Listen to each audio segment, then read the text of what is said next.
तुम्ही सगळ्यांनी चव्हाण बाबांना पाहिलं असेल जवळ सगळ्यांनी पाहिलं. जो काळ जुना आहे 15-20 वर्षाचा ते नवीन साधक नसतील काही, तेव्हा गोठीला मेळा व्हायचा.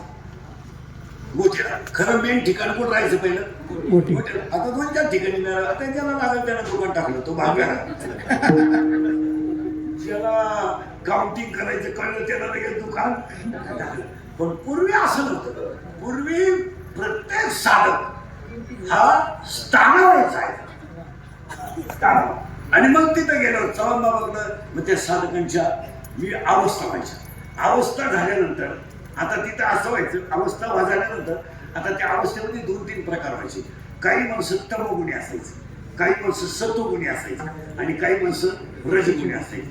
सत्वगुणीची अवस्था ही सात्विक रंगात राहते. त्याला 12व्या असा शब्द आहे कायिक भाव, वाचिक भाव आणि मानसिक भाव.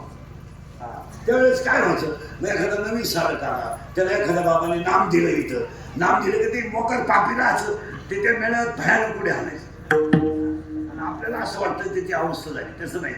त्याच्याकडं चव्हाण बाबांनी कृपादृष्टीने पाहिलं का त्याची ती पावर कमी व्हायची. त्याच्या बऱ्याच जणांना अनुभव असतो नाही